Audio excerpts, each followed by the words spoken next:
Hey guys, আমি Swarnank and welcome to the new episode of my channel. তো এখন আমি এই ভিডিওতে একটা বক্স অফিস কালেকশন এবং দুটো নতুন আপডেট নিয়ে কথা বলবো। তার মধ্যে একটা বিশাল বড় আপডেট আর একটা বিশাল আপডেট হতে পারতো, তবে হয়তো এটাকে বিশাল বলা যাবে না বা অনেককে বলতে পারে। তো প্রথমে বিশাল আপডেটটা নিয়ে কথা বলি।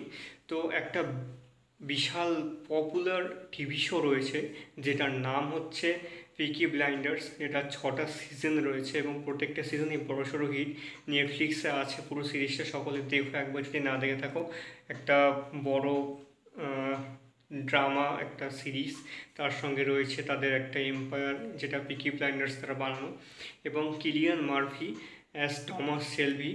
এই ক্যারেক্টারটা প্রচণ্ড পপুলার এবং তার একটা কথা রয়েছে, সেইটা নিয়ে প্রচুর রকম মিম হয়, কখনো কখনো কখনো কিছু স্যাড যে মিমগুলো হয় সেগুলো হয়। তো সেগুলো নিয়ে অনেক পপুলার আছে ক্যারেক্টারটা। তো এই ক্যারেক্টারটাকেই নেটফ্লিক্স আরও একবার ফিরিয়ে আনতে চলেছে।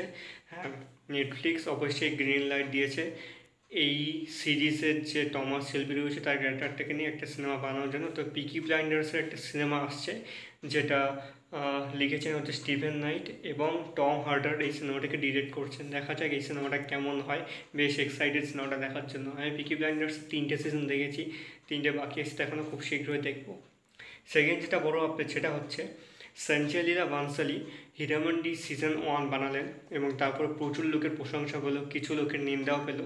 তবে সব মিলিয়ে সিনেমার সিরিজটা কিন্তু বহুল দেশের মধ্যে ট্রেন্ডিংয়ে এখনও চলছে। এবং জাস্ট দুদিন আগে নেটফ্লিক্স জানিয়েছে যে সঞ্জয় লীলা বানসালির এই হীরামন্ডির সিজন 2 আসছে এবং সেটা সম্ভবত 26-27-এর দিকে আসবে। দেখা যাক এই সিজনটাকে তিনি আরও কত গ্র্যান্ড, আরও কত মানুষজন এবং কত নতুন রকম কাস্টিং দিয়ে আরও বিশালভাবে বানান। থার্ড আপডেট যেটা বক্স অফিস নেই সেটা হচ্ছে মিস্টার অ্যান্ড মিসেস মাই সিনেমাটার পঞ্চম দিনের বক্স অফিস। তো পঞ্চম দিনের সিনেমাটা মানে মঙ্গলবারে 1,86,00,000 টাকার বক্স অফিস কালেকশন দিয়েছে এবং টোটালি 21,19,00,000 টাকার নেট বক্স অফিস কালেকশন করেছে। বেশ ভালো একটা কালেকশন। দেখা যাক এই সিনেমাটা আর কত দূর এগোতে পারে। তো এই ছিল আজকের আপডেটস। ভালো লাগে থাকলে অবশ্যই চ্যানেলটিকে সাবস্ক্রাইব করে দিও।